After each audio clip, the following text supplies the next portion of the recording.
amazing viewers. Thank you so much for joining me on my program once again. I appreciate you wherever you are connecting from.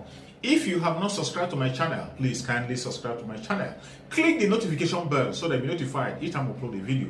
You will be among the first to receive it. Thank you so much and remain blessed. Whenever you look my video, whenever you watch my video, share the video to all platforms. Share it to family and friends. Share it in your WhatsApp group so that people can get information on what is happening in the contraption called Nigeria, mainly against the Biafrans, against the Duduas, against the indigenous people in the contraption called Nigeria.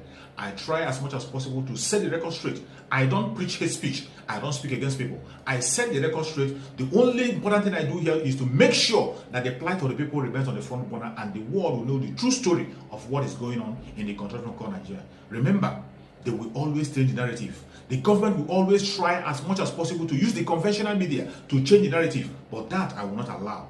In this platform, we'll set the record straight and we'll say it the way it is. Not preaching hate speech, not by talking down to anybody, but setting the record straight and bringing the information to the front burner and letting the world know the exact situation of things. Each time you watch my video, you can equally go to the comment section, put down your comment, say it the way you feel it. It's so welcome. You can criticize if you so desire, but do it constructively so that we can be able to learn from one another. That is why I'm here. And now, I'm going to share with you a very important video. I hope after watching the video from the beginning to the end, you're going to enjoy the video and you continue to stick around and be able to enjoy the rest videos that are going to be coming your way from time to time. Thank you so much for coming. Today, the video I'm going to share with you is a very important video. So, the situation is so bad. I don't think even the Boko Haram that we were told has been technically decimated is correct. Just last weekend or this weekend, they kidnapped people between Damaturu and Maiduguri. Over 40 people were kidnapped. And maybe you are aware or you are not aware, 2-3 days ago again, nearly the same time, in the old city of Sokoto, prayers for morning prayers was called at about 2 a.m. in Sokoto. People unsuspecting of what was happening just congregated to the mosque, and every one of them, including the imam, were picked, and as I speak to you, their locations or no contact with them is unknown. So we'll try to confirm that story. You can confirm that. And bandits have taken over Kaduna Abuja expressway, and consecutively for 3-4 days in the same place they were kidnapping people and killing people, maiming people, as if there is no security. There aren't security people at all in the vicinity of Abuja and Kaduna, but Nigeria's security system had deployed over 100,000 security men, police, DSS, civil defense, custom, immigration for Anambra elections. If they have that kind of personnel, why don't they, for a civic duty, why can't they deploy them to assist us? Me, I lost my senior brother in Damaturu. My wife lost her junior sister. As I speak to you, we can't go. We can't go. We have no money. We can't attend the burial. We can't. I say even to condole the remaining family members. We can't make it. How can we? I don't have, well, maybe you will give me air ticket to go to Maiduguri. But even if I reach Maiduguri, how do I go to Damaturu with what I have told you? So all these lies that people make, let's be objective and honest as Nigerians. Let's talk to each other. This issue is not politics. This issue is not ethnicity. This issue is not religion. This issue is not where you come from. We are all in it. Me in Yobe is in it. Sokoto, Imo, all are in it. So it is for all of us to try to sort out this problem. It is not shouting at each other that can sort out the problem. Nigerian leaders must understand that they are occupying a position of trust. And the first word in the Constitution, the essence of any government, is the protection of lives and property. They shouldn't think that they are more patriotic and more Nigerian than some of us. Of course, some of us are more than them in patriotism, and they know that, because some of them are ordinary thieves. If you can, if one man out of his senses can steal 60 billion, we were told by the chairman of EFCC, what is he going to do with that? That's an unnamed governor in the North Central withdrawing 60 billion naira cash. So you even know. Over some years. So you even know. I can confirm that. What does he intend to do with that one? Me, 0.01% of that money is 6 million naira. If I have that today in my account, I wouldn't be able to sleep in the tonight. In account. If I see it physically, maybe I will faint. To quote from Justice Ovey Whiskey of the famous Shagari Fedeco. 6 million in my house. How do I sleep? But some will say you're well-to-do. You headed a grade A parastatal. Grade A. In the past. That was also small. At 1975, I was managing $500 million US in River State. 75.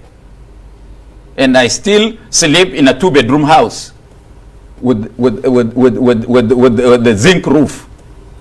I was director of Delta Steel Company for 2 years. I was director of Ajakuta Steel Company for 2 years. I was chairman of Nigerian Ranches for 2 years. And we had a contributory budget of 500 million naira during Shagari's time. And I was in charge as chairman. We established ranches across Nigeria. So I am not an ordinary Nigerian. And you also headed is it maritime? Nimasa. Nimasa. And I also, during Babangida, managed the 500 million naira of the NRC, National Republican Convention money. So if I had wanted to steal or be as rich as Amechi, I could have been one. But I have not managed any the only thing you didn't do is to transform your cap to a red cap. That was the only failure you had. So look, the problem of Nigeria is not even insecurity or corruption. It's ignorance, poverty, and disease. I can write a big book of 1,000 pages on these 3 issues. If we are not having disease, how can one man accumulate 50 houses, 1 billion naira? To do what? You don't need it. Why don't you spread so that you sleep well in your house? Well, some of them are stashed in foreign accounts. But you said this is not a time to begin to shout at each other. It's a time to seek for solutions. No, the solution is simple. I mentioned the 3 words: poverty, ignorance, and disease. Now, we are being punished for the stealing of some people. I just read when coming with my friend Mike Olayanju, where he's there waiting for me. In the paper, we just bought the paper.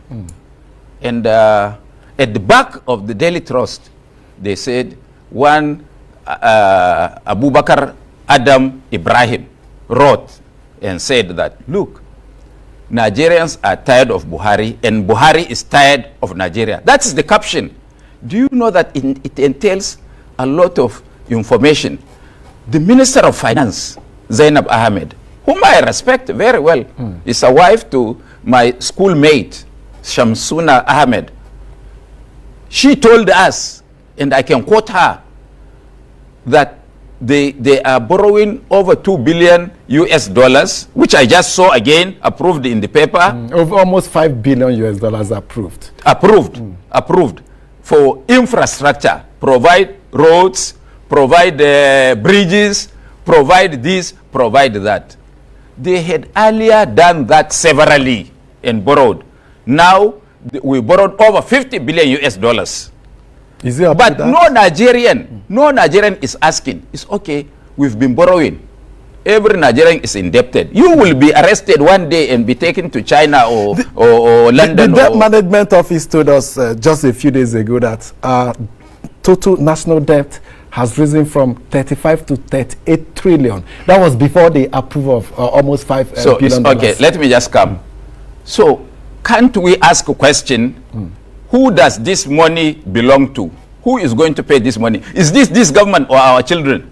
Can't we ask a question and ask them, it's okay, you've borrowed all this.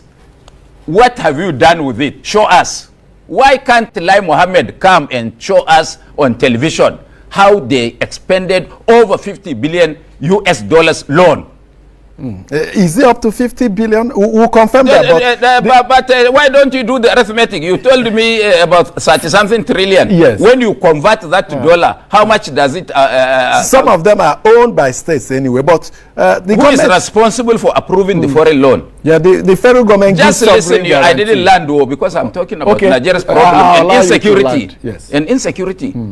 Now, she again some few days ago came out to tell us, look, that they want to increase fuel money from how much is it? 162.65 to 380. I had people say it's 340. It's 380. When I saw it, you know, I said no. I think there are people in this government that I know before to be intelligent. Before. I don't know what has happened to their brain, because a friend of mine who was former governor told me something. You know, you don't stop learning. What he told me is that when you become governor or president, they chop off your head and give you to keep on one side and carry the head of a donkey and put on your body. It is when you finish the governorship or being president or chairman that they remove the head of the donkey and put the head, your proper head, on your body. Then you start wondering, is it correct? Was it me that took such an action? But such situation could be avoided if the leader is proactive and anticipates such moves. But they don't. Now that's why they are wearing the head of a donkey. I know some of them to be very, very intelligent before. I know. I don't know what has happened to them today. So how can you now put pain over pain? We are excruciating with pain, just like Stalin's Soviet Union. He came to the parliament holding a chicken and he was removing the feathers of the chicken. The chicken was crying, excruciating in pain. And when he finished, he dropped the chicken and threw some grains, and the chicken ran to the grains. Is it what these guys want to turn us to in Nigeria? How can you tell me that you are increasing fuel money and double everything? Everything you double when you increase that fuel money. And then you say you are building bridges, you are building roads for us. Please tell your friends who are asking you not to bring me to this focus Nigeria. Tell them that nobody is asking us not is to. All we need, all that we need from them is to please take us to the Boko Haram days of Jonathan. If they do that, we will congratulate them for a job well done in 8 years. We don't need their bridges. We don't need their roads. We don't need their anything. Please help me beg the president and his government that they should stop that loan increase in fuel. Let them leave us as we are. After all, Jonathan, because of increase of 4 naira. And what I want to tell you, don't trust the Nigerian Labour Congress. We just shared the footages of their resolve to mobilize and they are lying. They are lying. Let any of them come and face me. They are lying. They have already agreed with government. They will say 380. They rush us to the streets and then we'll go back and get compromised and say it's okay. They will add only 100 naira. So it will be 265 or 268. That is what they will do that. Nigerians should take their destiny into their own hands by really organizing civil and peaceful sit at home. We have seen that in Sudan. It's happening in Sudan. Even when government chosen and agreed by them signed an agreement with the military, the Sudanese said no. And let me mourn the death of my friend Hassan El Turabi, the most the intelligent African that ever lived the soil of Africa, who is late, that organized protests in Sudan because of increase of less than 1 kobo on bread, and removed General Jafar El-Meri while El-Meri was in Maiduguri in the 60s. So why can't any Nigerian of conscience, of courage, come out and organize us? We should never entrust our fate in the hands of labor. They themselves are oppressors. They are the same with these guys in authority. Thank you so much for your patience to watch from the beginning to the end. I hope you have learned something from the video you have just watched. The video you have just watched is to bring information to your doorstep and for educational purpose. It is not to demonize anybody. Let us watch continuously and see who can be able to make a sense out of every nonsense we are seeing. We must continue. We move.